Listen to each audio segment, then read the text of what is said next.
So welcome to the Transformation Through Storytelling Mele Hana Noʻeau series. And today, this is the second in the series. We'll be focusing on Lei Hulu, or the feather lei. And with us today is Hōkūlani Holt and Lei Ishikawa, who is partnering with me in putting on this series. And Hōkūlani is here today to share the storytelling and the mele aspect. Thank you, Hōkūlani. Aloha, how is everyone today? I'm so glad to see familiar faces. You hear me saying it all the time, but that's because I'm so happy to see you all here. Yes, we're gonna do, I'll be giving a little bit of background and talk story. This is very, casual, just us. Because when I look at all these faces, yeah, just us. Okay, I'm gonna share my screen.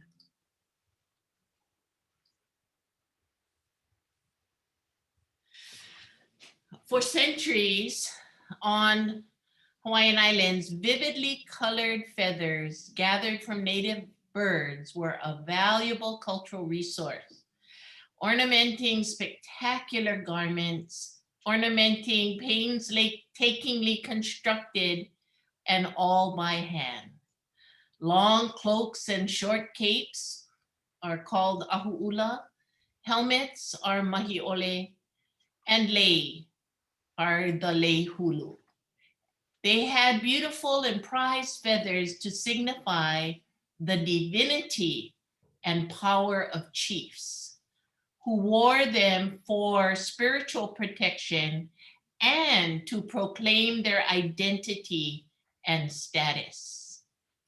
These unique, valuable items also found use as objects of diplomacy, helping to secure political alliances and agreements. Today, fewer than 300 examples of historic featherwork exist to shape our knowledge of the art form. The regalia of very highest chiefs could include feather malo, or the loincloth, a ka'e, or the feather girdle or belt. If you see the statue of Kamehameha, he has a ke'e, which goes around his waist. A kahili lele, which is a hand kahili, kind of like what you see Nahi Ena holding right here. But it would have been held by a personal attendant. And a full length kahili, like the one we see here, which would have preceded or encircled where the high chief was and was used for state function. These items were often given their own personal names. A female chiefess would have a kahili pa'alima to be carried in the hand, Lei Hulu, also a kahili lele carried by a personal attendant, and the full length kahili carried before the chiefess as an insignia of her lineage and her importance to formal state functions.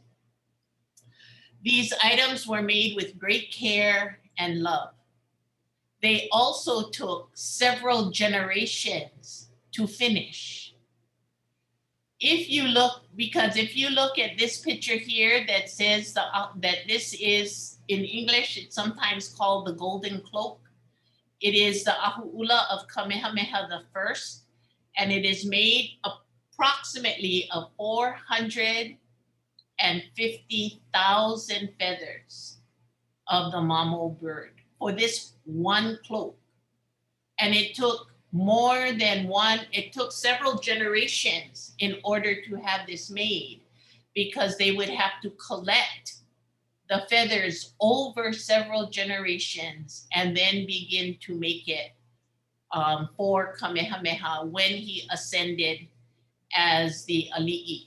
If you look at this picture here, it shows some of the ways that the cloaks, the mahiole were worn and were used by the chiefs.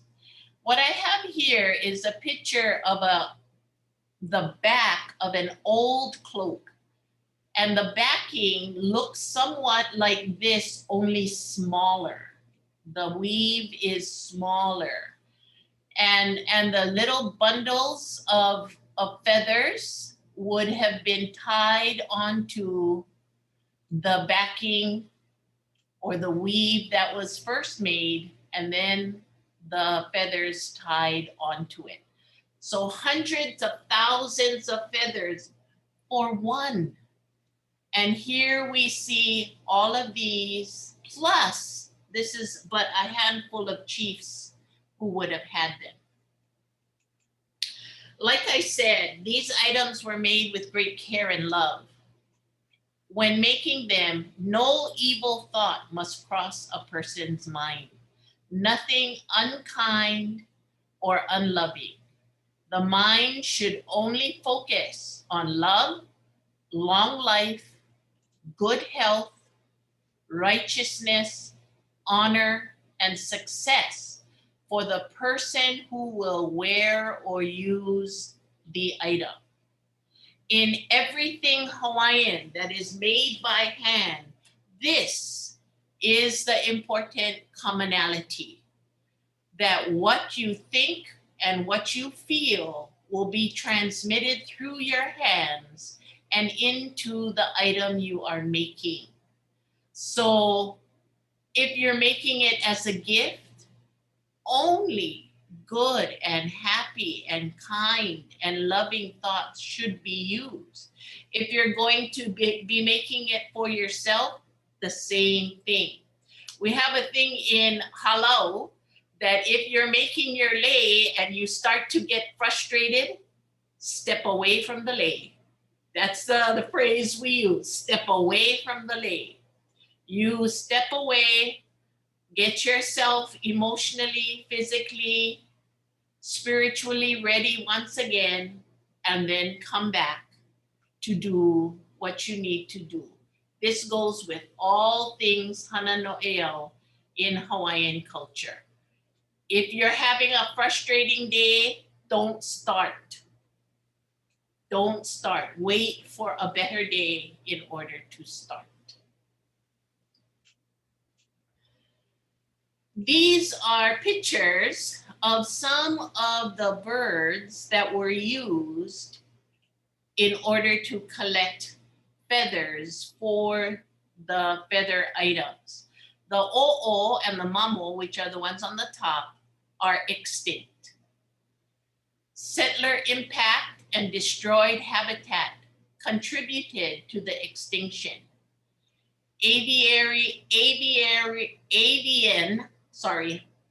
Avian malaria was also a contributing factor when mosquitoes came to Hawaii and began to kill these birds who had, just like Hawaiians, no natural immunity to them. The i'iwi is at risk on some of the islands, and the apapane is still abundant in the forest. But once again, it is only abundant if the food source is available. And what you see the apapane in this picture standing on is a mamane bush. It is its favorite food. Mamane is its favorite nectar. But the mamane forests in each of our islands are diminishing as they are being used for modernization and many other ways. The mamane forests are diminishing. And so if a food source diminishes, there is risk also for extinction. Okay, I am showing this picture. It's a picture of a ie for a couple of different reasons. And I'll introduce the EAEA for you first, and then we'll go into why. So EAEA, I don't know how to say the botanical names, so it's just EAEA. And they grow against other trees, like you see on that left hand picture. They don't grow independent on its own stalk. They grow because they are attached to the larger tree. And what EAEA is, you see the little rootlets that are coming down? EAEA was the material that made the inside of the feather helmet of the mahiole. It was EAEA that made the basket work that the feathers were then tied onto. In addition to that, when EAEA grows in the forest, then the forest tends to be healthy. When we go into a native Hawaiian forest, you look for EAEA as it winds and climbs up the bigger trees because they reach for the top of the canopy. So if the EAEA is healthy, then the forest is healthy because it depends on the bigger trees. EAEA is also what is used on the altar for hula for much that same reason. Yeah, because you want to always strive to get to the summit or the best that you can get to. Now, the reason I chose to talk about EAEA is because of the story that we're going to think about. And if you've been to any of my other presentations, you know that I read the Moʻolelo, I read the ka'au, because that is the best way to hear, when you voice it, is the best way to hear these stories. So this is the story of Laie Kawai.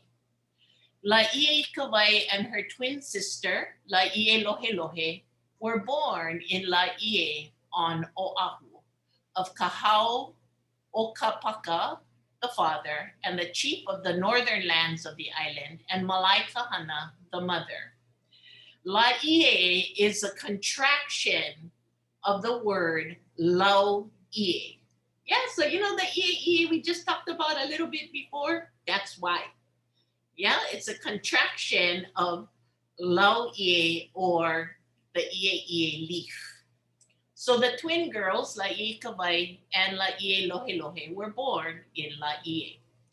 Since the father has vowed to let no daughter born to his wife live until she bears him a son, their mother conceals the birth of the twins and gives them to her own relatives to rear. Laie Lohelohe to Kapuka I Hawa to bring up at the heiau at Hōkūlani loko Wahiawa Oahu. And Laie Kawai to Waka, who first hides her in a cave near Laie, which can be reached only by diving into the pool, which conceals the entrance. Waka later takes Laie Kawai to the uplands of Puna, Hawaii, to the beautiful land called Paliuli, where she builds a sacred house for Laie Kawai thatched with choice yellow bird feathers, and gives her the birds to wait upon her and mists to hide her from the sight of men until such time as a suitable lover shall appear to make her his wife. So the story of Laie Kawai is a part of a genre of Hawaiian Moʻolelo that have to do with love. We got lots of them. There are several epics as well as short stories that fit into those themes. So this is a shortened version of a very longer epic that I hope someday you'll be able to read and get to know. The four Mele sisters and their youngest sister, Kahalaʻomapuana, are then dispatched to watch over and protect Laie from unwanted or undeserving suitors.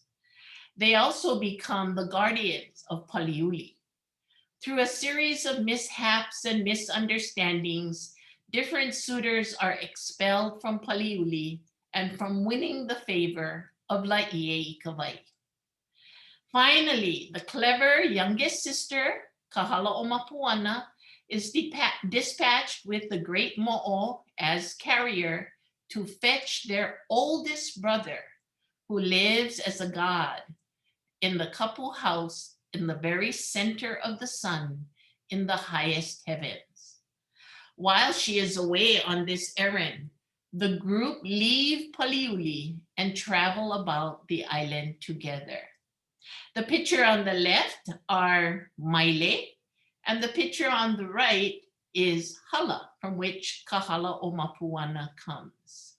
So if some of you, they always describe Mele as being, they say Mele vine, so sometimes people think, oh, Mele grows from the trees and they come down, like vines you see coming down. No, they grow up from the ground. Yeah, they actually go up. And they love to, as you see here, hang on to other plants as well.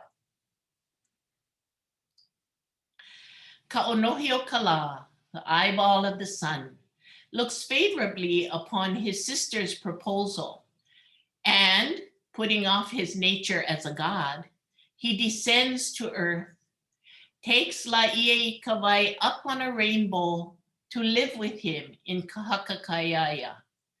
In time, Laie discovers her husband's infidelity and reports him to his parents, who live with her in the heavens.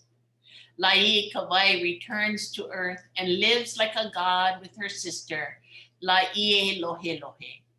Today she is worshipped as Kawahine o Kali'ula, the woman of the twilight, mist, or mirage. Cool, yeah? Yeah, that's cool. Okay. So a song was written by Frank Kawai Hewitt called Laie Kawai. And this performer here is Hoku Zunameister, and I'm going to start the mele, and I would like you to follow along with the Hawaiian, but also look at the English. Oi, oi, oi. Uh-oh, what happened?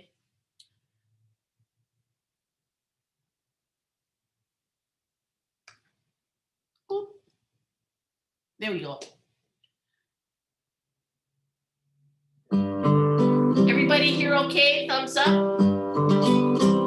We can hear? Okay.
And thus, a very traditional old story is brought together for us today. Aloha. Thank you so much, Hōkūlani. That was so beautiful. Julie is here with me, and she requested that you teach us how to dance it. She's so funny. She said. So cute. Okay, so thank you, and muted. Oh, thank you, and glad to see you all here. You have your feathers prepared and in front of you, and you have your third arm. Well, I'm going to start off. Patty, my teacher, is having Wi-Fi problems, but she will come on when she can. And so anywho, let me share my screen. And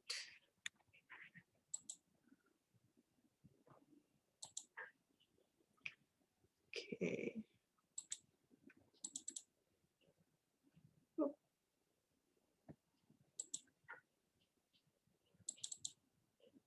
Okay, so we're going to bind this yarn. Can you see that? And how many strands of yarn is that? This is 15 to 13 strands, depending on the thickness of the yarn. Okay. Yarn is in different ply, so it's more of a feel thing. So I bound that yarn, and I'm just going to snip up the rough edge. We would put some glue in here. A fabric glue would be even better, and then you want to glue it where the thread no longer shows. Oh, okay. Okay. So if we were going to do this for a poipoi, kamoi, or lokilani, it would be shiny side down.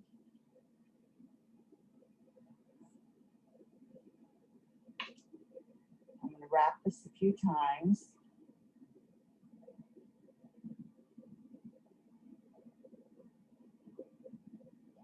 So this is in case you'd like to use for the clasp or the closure ribbon. Right? If you want to continue your education into feather lay, this is how we do these ribbons. So it's shiny side down because now we're going to turn that around and we have a beautiful finish. Oh, that looks great. And then this is sewn up in what's called a hidden stitch. So hidden stitch is doing a shoelace. So it's in,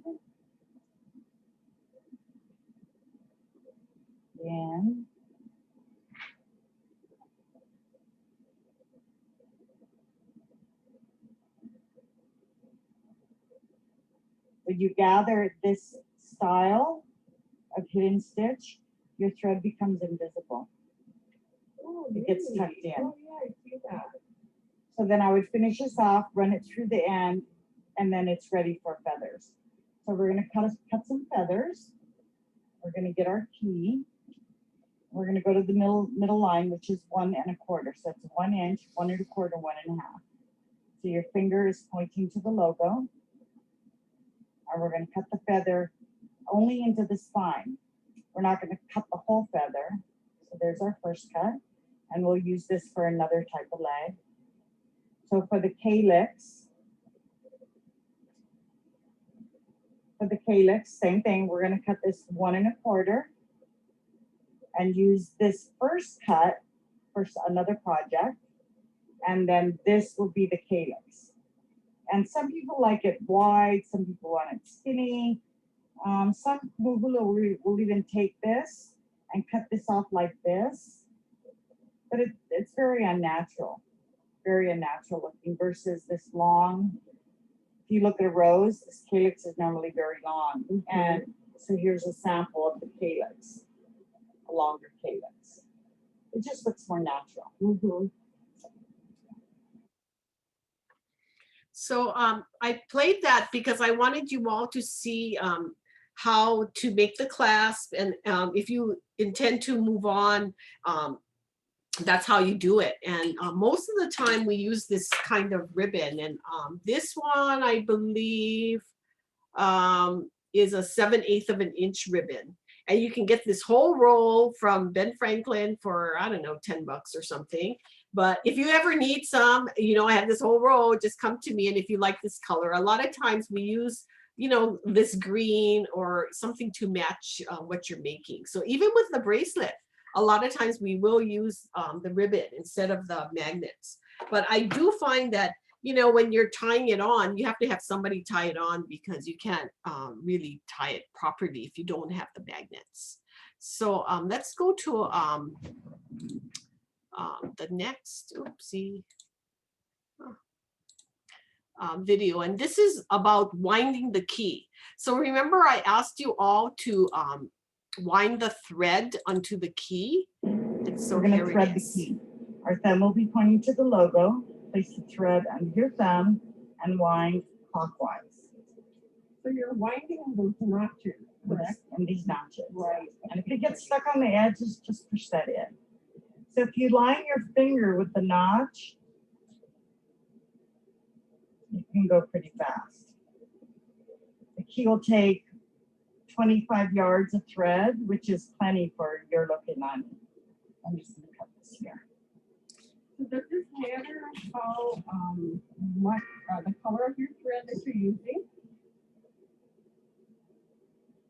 You can use the same color, but if you don't, it's fine too. You won't ever see the thread at all. You wouldn't see the thread at all. Okay, great. Okay, so in that case, that's a really big hint because before when I first started, it will always get hooked up and it takes forever to wind this up. So I would ask my husband to wind, you know, I have a bunch of these that I purchased, and I would ask my husband to wind them up, you know, while he's watching TV. But did you see how quickly she did it? And so the secret there is to keep your finger like along this edge here. And so then it'll hit your finger, and it'll guide it into that slot. It's not showing. So Julie's here. She's my little cameraman. So, you know, if she shows something else, thank you, Julie, for doing that. Alrighty. So the next thing, so I hope you all have yours wound up. And then this one talks about the third arm. So in traditional lei, I would use a bigger clamp. This is the clamp that goes onto the table so you can hold it for consistency. And I would take this ribbon and clamp it in here, and then clamp the clamp to the table to make the lei. But with your lei, we're going to the magnet, and the magnet is metal, and it's going to magnetize to anything, but you can't get enough tension. So we're simply going to do this, and then we'll start the lei here. And with that, you know, I showed you a number of different things that you can use instead of a C-clamp like that. And you can just tie it to something, the back of your chair. I think some of you have your backing tied to the chair. So the next one will be actually learning how to tie on the feathers. So watch carefully first time. I can play it again if need be, and then we can go ahead and get started. And then if you would turn your cameras on, it would be really great if we can actually see what you're doing, so that you know, we can possibly help. Okay, so take a look. Red, which is on the Lei Hulu, which is on the Lei Hulu to our base. So again, thread under your thumb. So this is position 1. Pointer and thumb is holding the base. I'm going to part the key between fingers 2 and 3. All I'm going to do is rotate my wrist, part, roll, part, roll, Put that to wind my part, and the half hitch knot will go right through this thread here that's hanging. And what that does is that it's attaching the thread. Tying on the feather is exactly the same way. So all I've done is tied on the thread. Let me wind my first. And now I'm going to attach the feathers.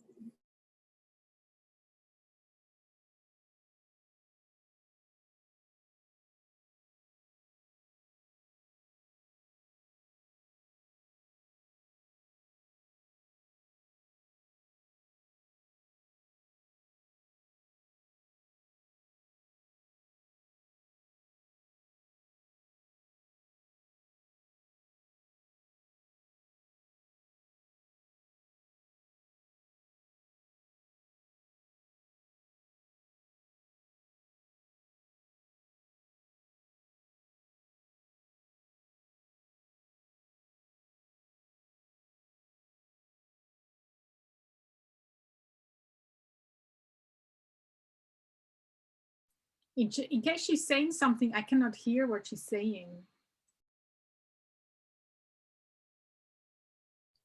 Yeah, me too. 3 pockets.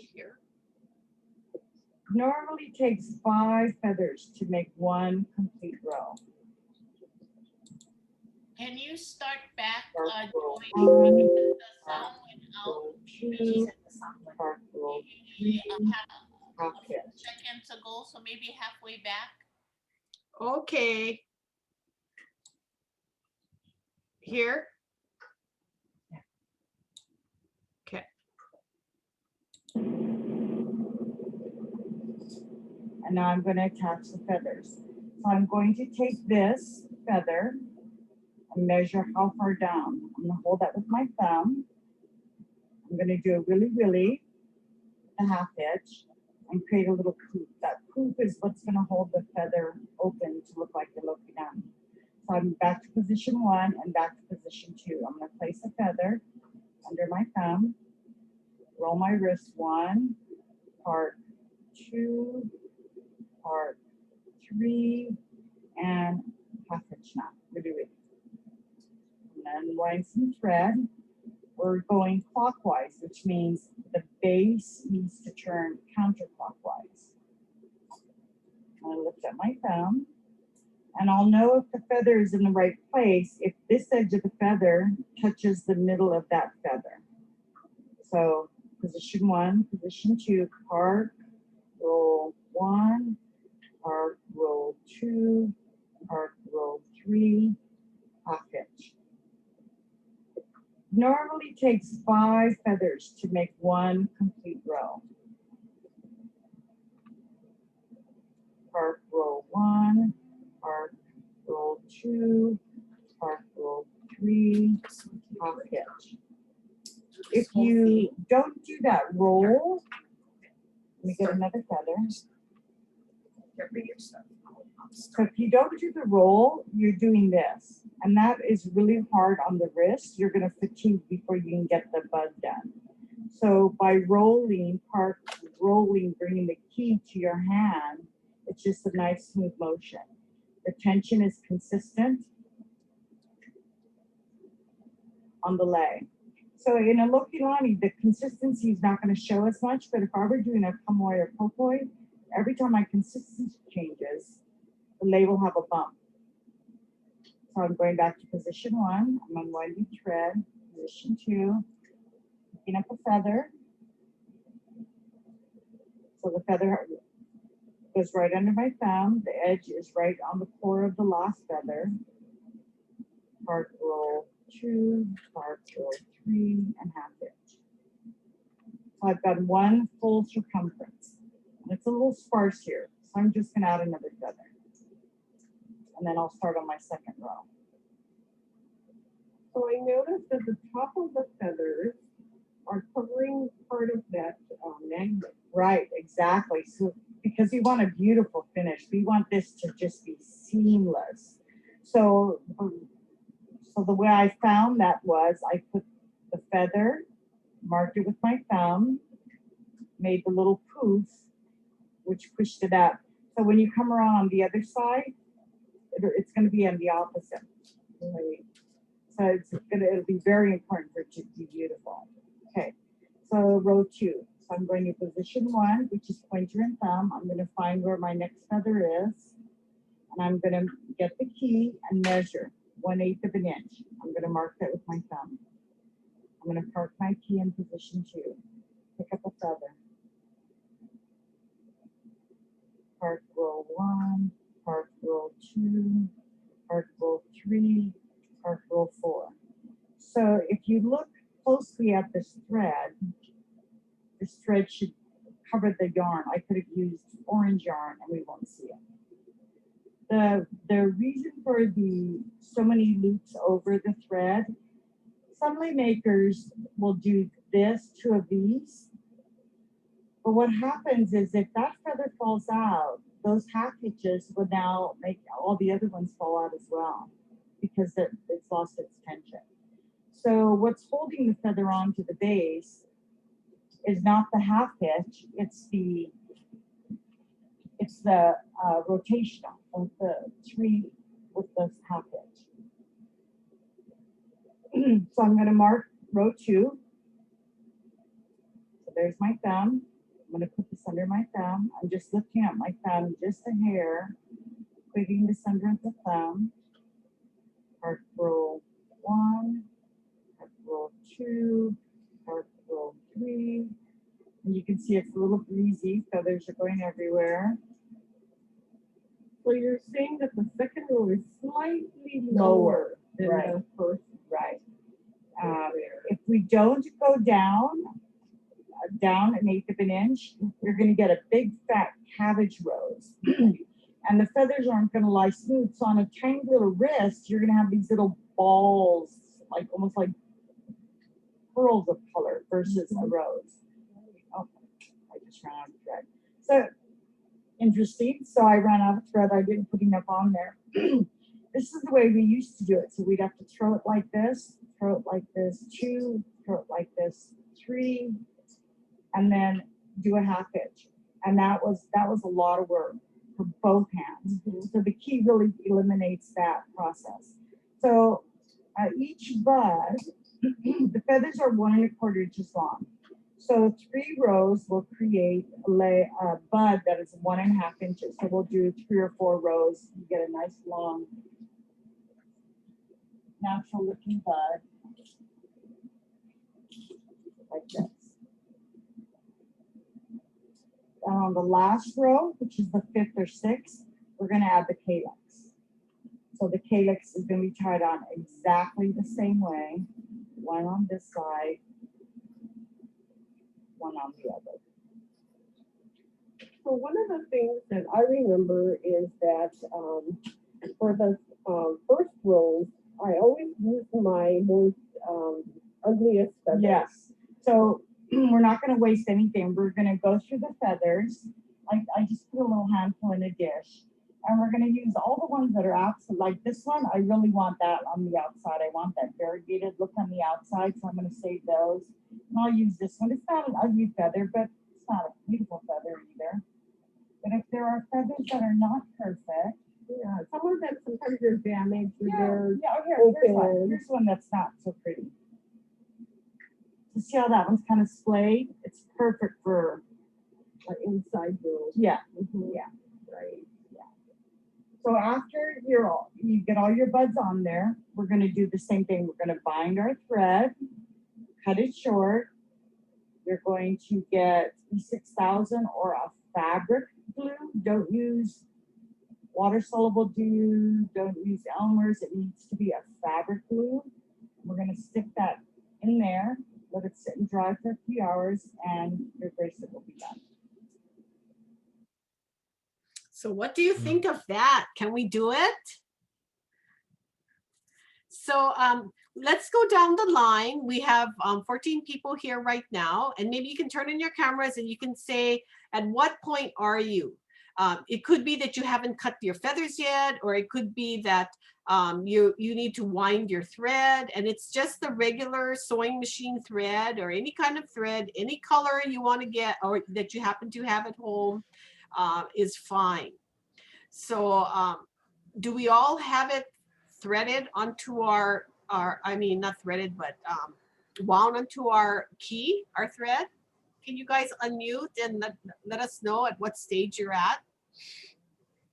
Yes, I have my thread wound around the key, but I'm not sure it's the correct way, because the way Pat was holding the key, I thought, well, I'm not sure if I'm going in the right direction. Can you show us? Maybe you might need to turn off your Yeah, the virtual. yeah. Okay. What about you, Monica? Are you good? You have your key wound up? Everything? Yeah, I have everything ready. I just don't know. I don't remember how to start. Okay, but we'll do that again. And then maybe I'll just do a demo here and This, right? show you. Pardon me? Like Perfect. this. Yes, that is the way. Very good. What about you, Moani? So I cut all my feathers. I'm ready Okay. to go. I was just trying to recall the video in the last one for the way in which you wrap. The key. Yes. Okay. So you hold the key much in the same way where you're cutting it. Can you see Yeah. my camera? I can't see myself. Let's see. Maybe if you go closer. Okay. I'm gonna Like this stop my time? video. Okay, stop my share. Okay, so okay. So you hold it like this, you know, with the logo on the top, much you did before. And Mhm, then you just hold this the thread down like this, mhm. and then you just start winding. Okay, so I was wondering the direction. Thank you. Yeah. It doesn't really matter what direction, I don't think, but usually I just go like this, overhand, over, Yeah, up. Yeah. Clockwise is what I heard in the Yes, video earlier. Yes, and that is Okay. clockwise. Okay. Okay, I gotta get thread. I'll be back. Oh, okay. Okay. Are you at work? Are you near me? I have thread here too. No, I'm at my home office. I have plenty of okay. thread. It's okay. Okay, Thank okay. you. Okay, great. Okay. Joyce, I should have came to your office. Yeah, you should have come to my office. Okay, what about Nanasi? How are you doing? I just wrote in the chat that I need to go find thread. I'm gonna run to my mom's house next door. I cut Oh. I cut all my feathers. So I Okay, cut all my feathers. I just need to go find thread. okay. So you're at home then. You're not here. That can give you thread. Yeah, I'm at home. But I know my mom has, so I'll be right back. Okay. Vince packed my thread, Joyce. All the way. Some more. Okay, how are you doing, Mark? I'm okay. I'm ready when you're ready. Okay, you look like you're doing good. All right. I'm threading. How about Lei Mata? Hi. Okay. I cut all my feathers. Yes. I'm just winding my thread as we speak. So Okay, I'm perfect. ready. I might clamp everything. Yeah. Oh, awesome. Shauna, you good?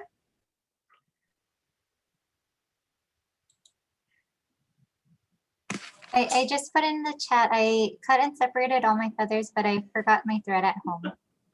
Oh, are you at the office? Yes. I have thread in here. Maybe you want Julie to run it over? No, I can stop by. You want me to stop by? Yeah, stop by and so Awesome. you can have some thread because it's hard to really try doing it without your thread. You know what I mean? I'll come right by. Okay. Who else is here? One. Puna. Oh yeah, Puna. How are you? And Cheryl. I'm good. I Okay. got my thread tied onto my yarn. Oh, awesome. Okay. That's really great. Okay, so you're ahead of us. Okay, Cheryl, how are you doing? I'm just finishing up on the feathers. Okay. Okay, today. so you don't need all the feathers today because you know we're not going to do the whole thing today. So could you get your thread and start winding your thread? Yep, I can do that. Okay, perfect. Okay, so as we're waiting for people to wind their thread and get ready, I think what we can do is we can start tying the thread onto the yarn. And I wanted to sort of talk about that. For this one, the sample that I have, Julie, can you? Yeah. Yeah. So she's gonna come pick it up, and then yeah, doesn't matter. Yeah. So if you saw, she tied it right at the top of where the magnet was, and so but because it's already done, I'm gonna just show you down here. Okay. So what you want to do, and this is just the basic tying knot. So you take a length of your thread, and then you hold it down with your thumb. And then, so this is that number one position. Oh. Okay. Is the yarn tied onto the clip? Yes. Okay. So not the yarn, but the magnet is Yeah, tied the to the magnet clip. is coming off of the clip. Okay. Okay. All right. So you hold your thread down, put it in the first position, the second position, turn it. Just keep your thumb. Are you in the thing? Turn it 3 times, another time, and then the last one, same thing, but you go through this loop. You see the loop? So that'll create the half hitch. So you have a really tight 4-strand, area at the very top where the magnet is. You want to do that. Let me see if I can get closer. Is that? Let me try. I don't know. Can they see? Is that better? I don't know. Yeah, I think how because long the is that, yarn Mary? is white and your table is Yeah. white, Ah, it's hard to see the Behind their contrast. chair. So, Oh, I know. I'll put it right in front of me. Yes, Since my instead clothes of on the is side. the kind. Okay, how's this? and If I did it like this, would that be better? No? yeah, and hold the camera close to your hand. So maybe if the camera were over your shoulder, so we could see how the hand position. Okay, so I'm gonna cut this one off so I can do it again.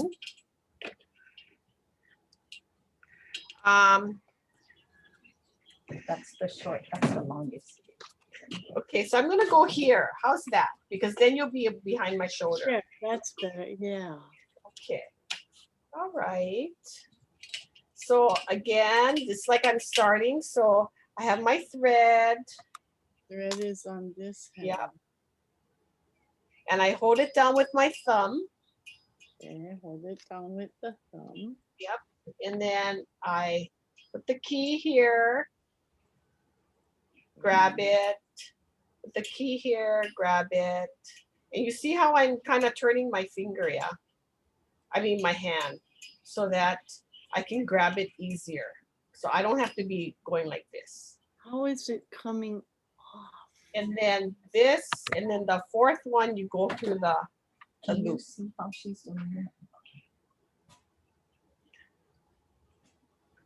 And so you have this very tight 4-strand area here. How long is that area, Joyce? A 1/4 inch? Pardon me? How long is How that? long is that tight area? Stop it. Oh, no, it's just very, it's just one on top of it. Yeah. Okay, I got it. So this is actually supposed to be right here by the magnet. Yeah. But mine is not because, you know, like I already have what she had already done in that area. Okay. Oh, actually, I do have spare. Maybe I should do it on this one. Yeah, I didn't think of getting like a darker thread, but here, let's try it on this.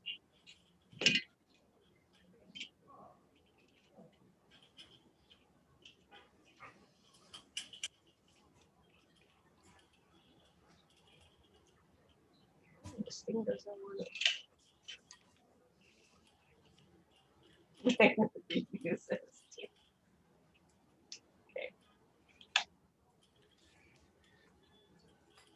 Okay, so this is what you have, right?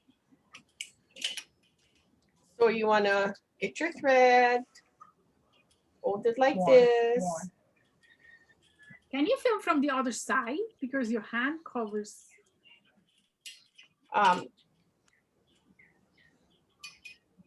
No, it's okay now. Okay, it's okay. Okay, so because it's way up here.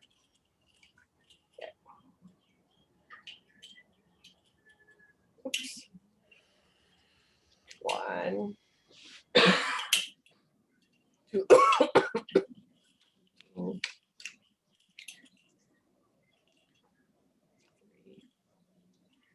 And then the half hitch. Okay. So does everybody get that? Did you do that? Maybe I should play the video again in that one area.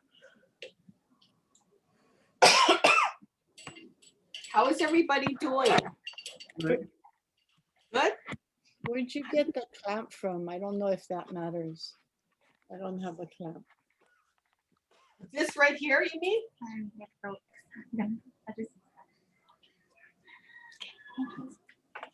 This right here, you mean the clamp? This clamp?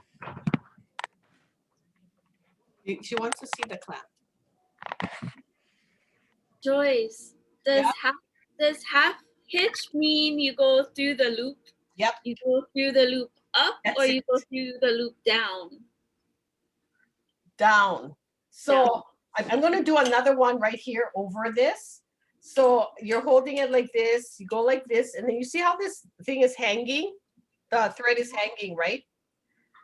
So, okay, so here, the thread, and then you pull.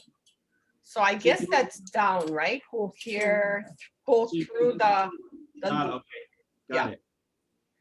Yeah. Okay. So on So the 4th time, what do you do? that's when you do the half hitch. Okay, got it. I'm done then.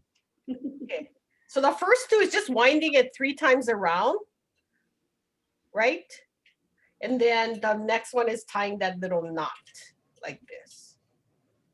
Okay, so the wonderful thing about a teacher is that they teach you all of this really cool kinds of tricks that you would never know unless you actually took a class from Patty.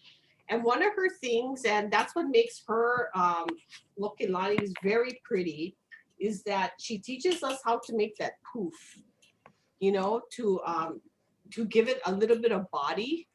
And so what you do with that is you're going to grab a feather and then you're going to measure from, because you want to cover this magnet. So from the top of the magnet until the bottom of the feather, you're going to measure that and put your finger or your nail right there. Okay, so mine is right there. So what I'm going to do is I'm going to do the same thing, a half hitch, not the 3 thing, but the half hitch. And then I'm going to pull it up, and you see how it creates that little poof? Yeah, so that little poof will give it a little bit of body. So after you hold it at that poof, then you're going to do that 3 again. 1, 2, 3, and then the 4th is the half hitch. Go through the loop. So it just holds it right there.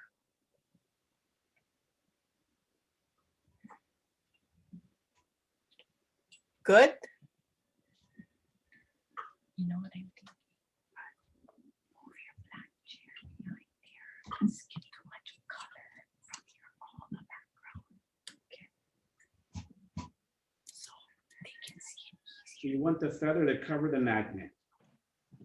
You want the feather to cover, you know, yeah, the magnet. I'm just moving this chair. Maybe the background would be better. Black, like Oh, you want the chair right here. Like this. Is it too short? No. I think I'm trying to help with the color and trying to make it easier for you to see with the black, but the chair is too low. Okay. All right. So Joyce, the that poof that you just did, Yes. was that your first tie around or is that your second? Okay, the first tie around is just to get that string or the thread onto this base.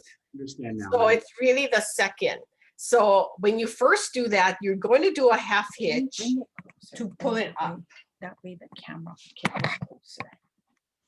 You know, like move this up closer over here. So when I then. But remember how they wanted that angle. Yeah. Yeah, but they'll. Sorry, the camera is short, the cord. So I'm trying to get her to move closer so that I can give you a closer version, because I know it's hard to see. I think I'll put it at this corner. This angle. Is there what you had in mind on the bottom then, or is that too much? Say again. Can you see this part here, is that too Yes. Can you go down a little bit? Can I see the top of the feather? Your feather looks a little long. When you cut your feather, did you cut it? When you measured it from the top here, from the wide side to the second line? Yeah, that's what I did, this one. Okay, perfect. Okay. Maybe it just looks giant because it's so close. Yeah. Well, so that looks fine. That is totally fine. So from the bottom of the feather where you tied it, it might be about 1/8 of an inch. Yeah. Yeah. So that's perfect. Okay. So tie your next one. You tie your feather on now? Yes. Okay. So now right where this line is, where the poof is, you'd like to get one of your feathers and place it here and hold it down with your thumb. And then the same way, 1, 2, 3, and go through the loop like that.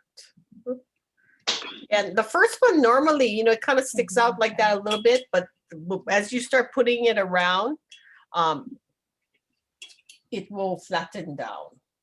Do you use a junk feather or a good feather? Not as good feather. So all of these internal ones, you would like to use, you know, your feathers that are not as perfect. So not as perfect meaning, and we hate to waste this because feathers are very expensive, but something like this, maybe you see how there's like these little, yeah, or they're split a little bit. Even this one is not that great looking. In fact, it looks terrible, but we want to use all of these feathers because 1 ounce of feathers, which is a whole bag, a big bag, not like what you got, is $32. So you can imagine something like this, you know, it would be like a fourth of that price, something like that. So yes, we want to use all of our feathers. So we use it for all the internal rows, the first 2 rows, the 3rd row. So I've already segregated it. And so I save all of my great feathers or the beautiful feathers for the outside. And normally you would use about maybe 15 feathers, 15 to 18 feathers per rows. So you can see like each row would be about five feathers. So 3 rows or 4 rows, depending. Sometimes I use a lot more. It depends on the feathers. If they don't look good, you just put another feather on there, you know, and you just kind of create it in that way. So the basic rule is about 15 feathers, 15 to 18, but you know, I have used more feathers as well. So how are you guys doing now? Shall we watch the video again? Yep. Okay, so you can be working and watching. And so let's take a look. So I just have one question. before- Sure. The second one, you just rotate it a little bit. The second feather, when you add the second feather. Yes. So you're placing the edge at the middle of the first feather. Okay. Yeah, so about half, just overlapping that. And yes, but it is at the same level. Okay, so you don't go down until the 2nd row. Okay, down 1/8 of an inch. All righty, let's share my screen. Thread, which is on the lei key, which is on the lei key to our base. So again, thread under your thumb. So this is position 1. Pointer and thumb is holding the base. I'm going to park the key between fingers 2 and 3. All I'm going to do is rotate my wrist, park, roll, park, roll, park, and the 1/2 hitch knot will go right through this thread here that's hanging.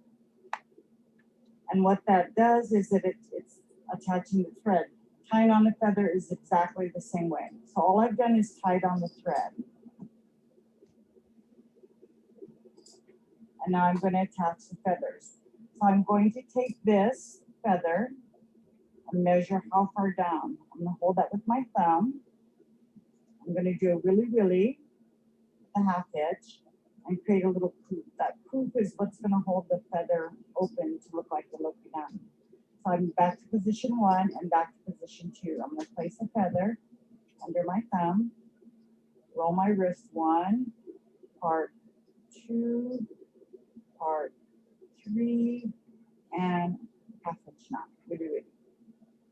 And then wind some thread. We're going clockwise, which means the base needs to turn counterclockwise. I look at my thumb, and I'll know if the feather is in the right place if this edge of the feather touches the middle of that feather. So position 1, position 2, park, roll 1, park, roll 2, park, roll 3, 1/2 hitch. Normally takes 5 feathers to make 1 complete row. Park, roll 1, park, roll 2, park, roll 3, 1/2 hitch. If you don't do that roll, let me get another feather. So if you don't do the roll, you're doing this. And that is really hard on the wrist. You're going to fatigue before you can get the bud done. So by rolling, park, rolling, bringing the key to your hand, it's just a nice smooth motion. The tension is consistent on the leg. So in a Hōkūlani, the consistency is not going to show as much, but if I were doing a kamoi or popoi, every time my consistency changes, the lei will have a bump.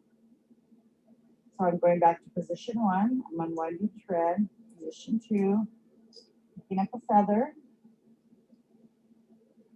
So the feather goes right under my thumb. The edge is right on the core of the last feather.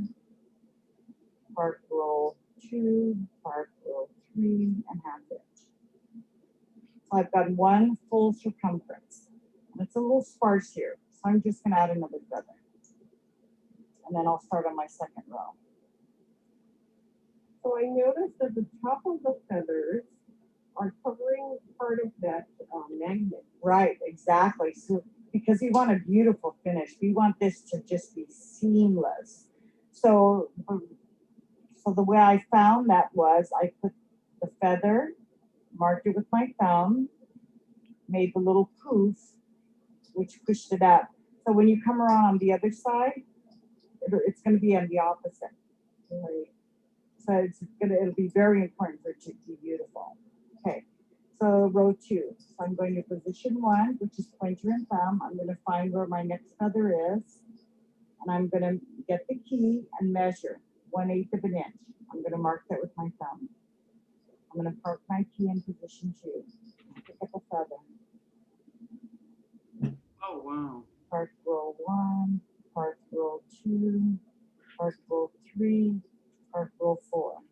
So if you look closely at this thread should cover the yarn. I could have used orange yarn and we won't see it. The reason for so many loops over the thread, some makers will do this, 2 of these. But what happens is if that feather falls out, those half hitches would now make all the other ones fall out as well because it's lost its tension. So what's holding the feather onto the base is not the half hitch, it's the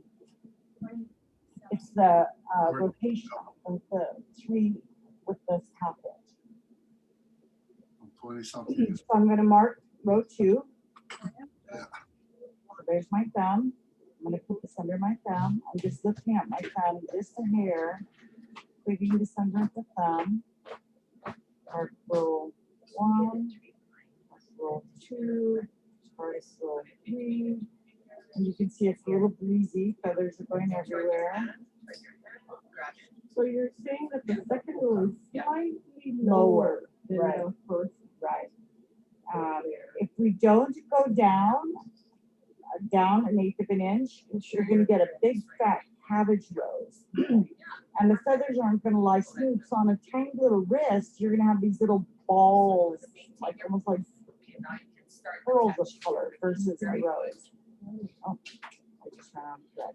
So interesting. So I ran out of thread. I didn't put enough on there. This is the way we used to do it. So we'd have to throw it like this, throw it like this, 2, throw it like this, 3, and then do a half hitch. And that was a lot of work for both hands. So the key really eliminates that process. So each bud, the feathers are 1 1/4 inches long.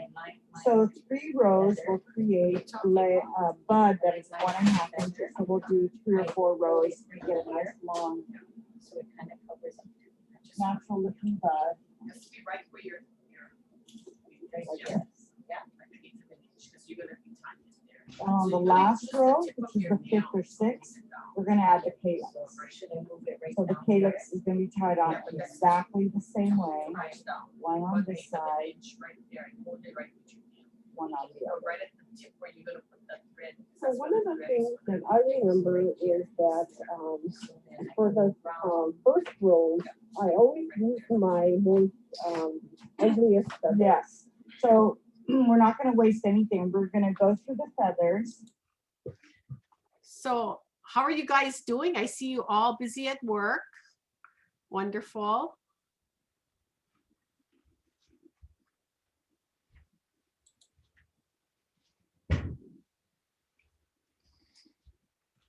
So each row you would like to attach about 5 feathers. Sometimes it's fewer if you have some wider feathers, but generally 5 feathers per row is a good number. How are you doing, Mark? Are you doing it or are you eating? Just kidding. I did eat a snack real quick. That was sitting in front of me, but I did one. But I need to get the right thread. But I think this is really neat.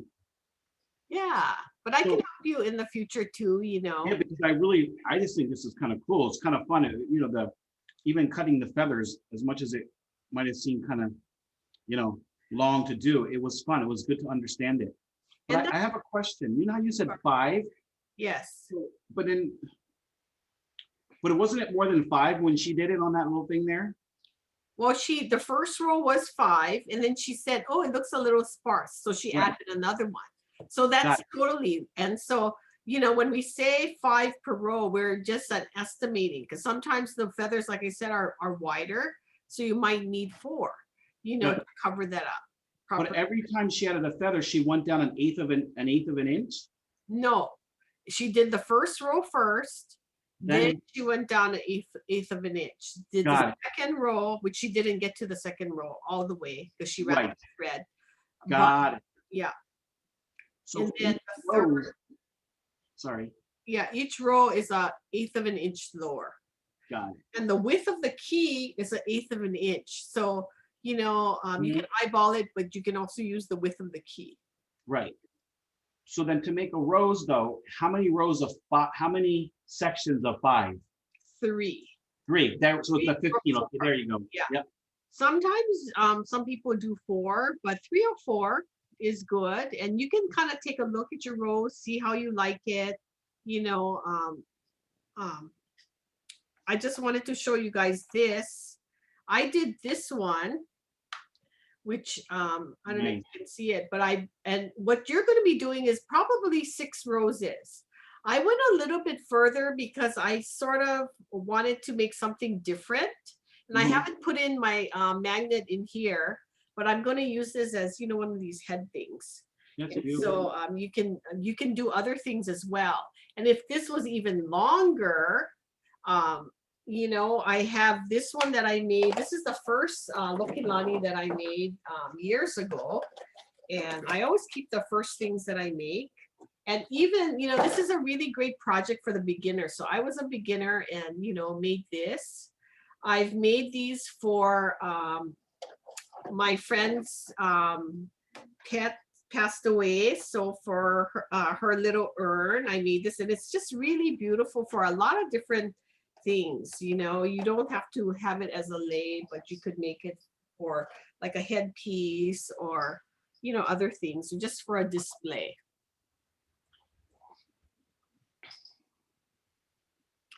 And you can, in this case, I put in the inside, I use the coral. Some of you have that coral color.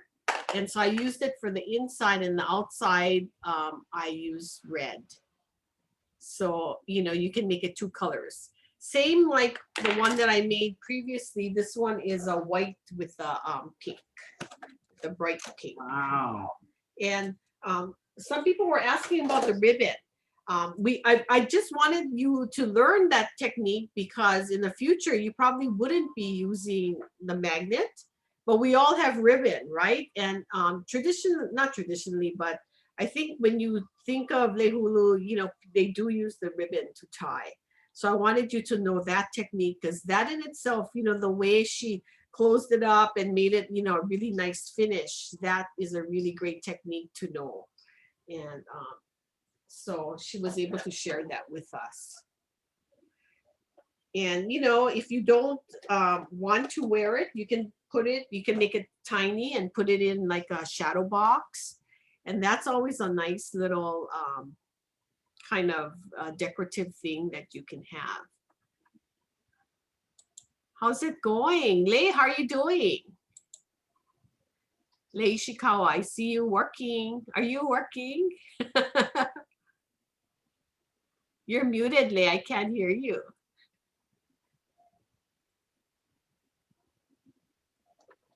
No, I just started it, but oh, good. Okay. Yeah. So. Oh, okay. Very good. You got 1 feather on there. Yeah. Yeah. Thank you. And Bobby, how are you doing?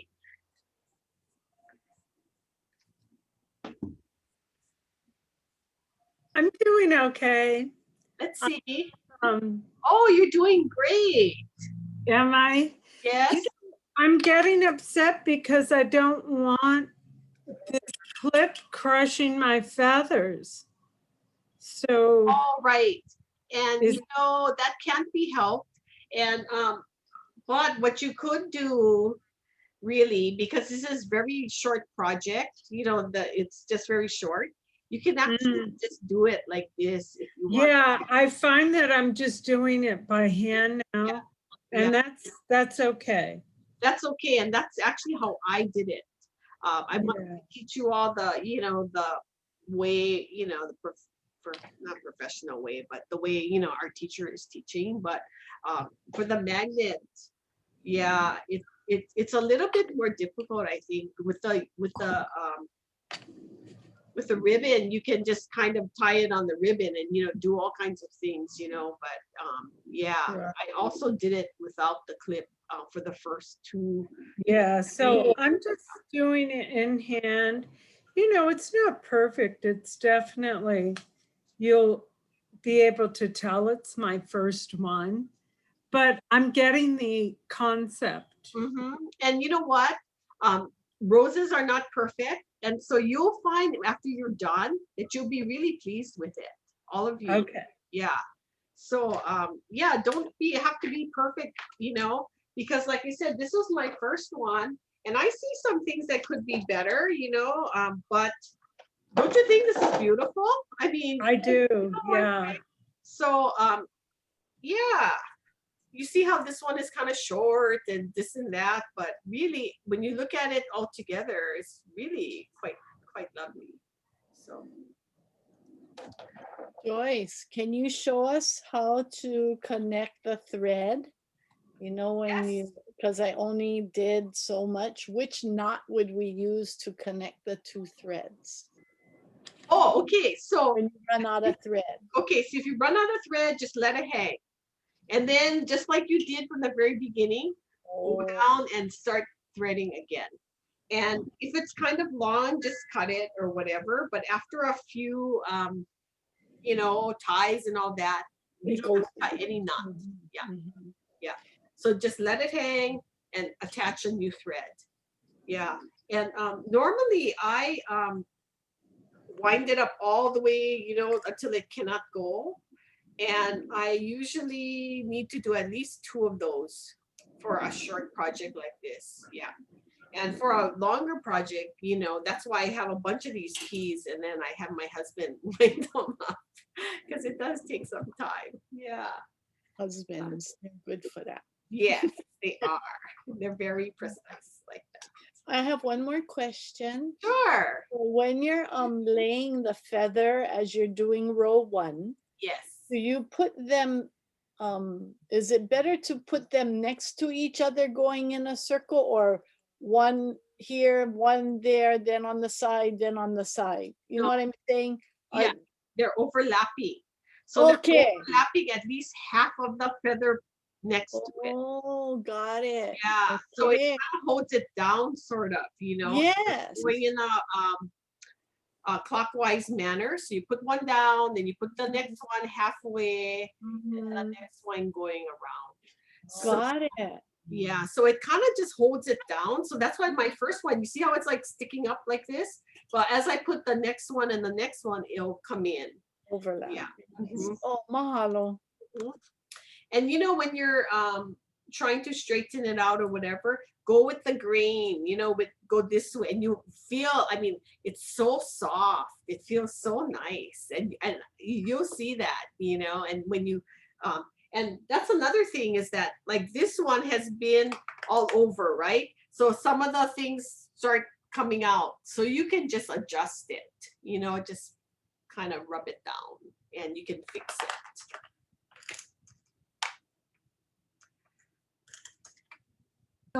So when you finished your first rows. So oh, beautiful. Okay. So how then much you down now again? Pardon me? You're gonna go the length of this thing down? And Okay, you make you it did 1 row or you did 3 rows? 3 rows. Okay, so now you're gonna put your green sepal on it, Oh, okay? And then you're gonna make another one.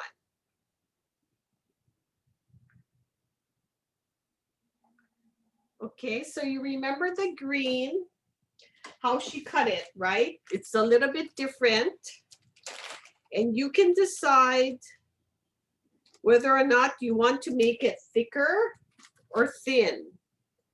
I mean, yeah. Like so that. usually what I do is I just cut off a little bit because you can't use just 1 or 2, right?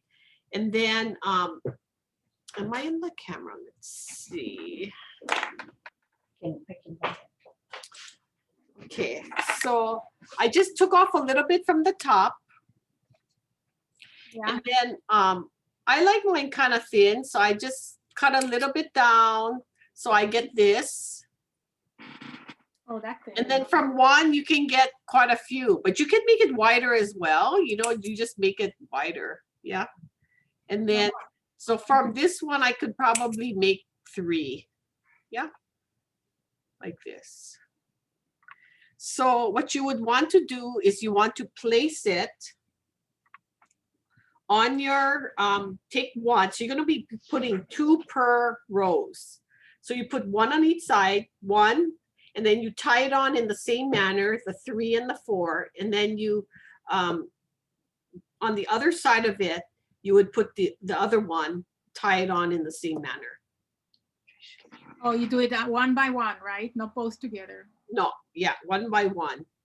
So for instance, on this one, the last one, you see I have 1 on this side, which I tied on, and then 1 on the other side. Yeah. And just to tell you right now, but you know, as you go on to your next feather, you kind of want to stagger it a little bit so it looks kind of natural. So you wouldn't really want all your greens in a line. Yeah. So just be maybe mindful of that.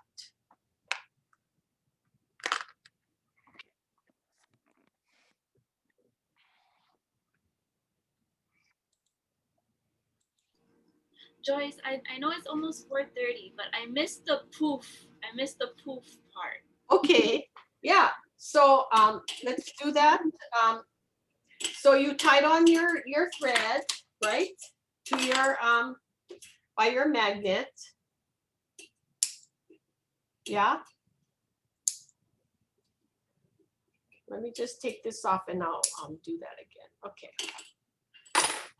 So your thread is attached to your magnet. I mean, to this base. Let me just attach mine real quick.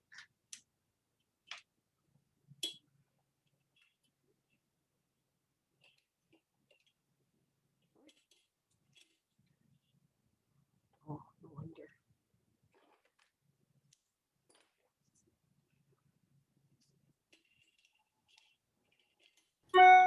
Joyce, if you run out of thread, you just add more, right, as you go. Yeah. So you just let it hang and then you just attach another one. You see how I just attached it? So then you measure with your feather, where are you going to place it? So you place it up high because you want it to cover your magnet. So you put your finger there, your nail, the tip of your nail. Oops. And then you do a half hitch. Okay, you do a half hitch and then you pull it up. And then you attach it. So 1, 2, 3,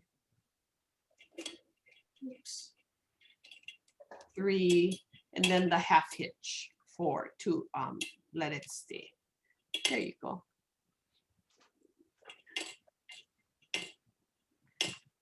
So really it's just a half hitch and then pull it up and then you secure it with the 3 and the 1 half hitch. And then if you go with the second rows, how high are you gonna go again? Like, okay, so you want to cover your stitches. Oh, Yeah, so you want to cover your stitches. So just a little bit over the next rows. Okay. Yeah. And just something that looks natural so that, you know, they cannot see the thread and all of that. Yeah. So much like you're covering that magnet, you don't want to go too high up, but at the same time, you want to be sure it's covered. Alrighty, so how's it going, everybody? You think you can finish it? I will give you the recording of today's session, which will have, you know, the double recording of the actual doing plus some of the introductory kinds of procedures. And maybe in about a week, can we check back on you to see if you actually finished it? And in the meantime, you know, if you need maybe just to talk it out or just to see a demo, I'm always here and I can help you. Any questions? Thank you. Thank you. Okay. And yeah, so Oh, doing. and you know what, I think you know, I really have taken to Lei Hulu, and I hope that you can find that same kind of you know, pleasure in just doing some work. And after you make your first one, you'll be so surprised. I know you will be at how beautiful it really will be.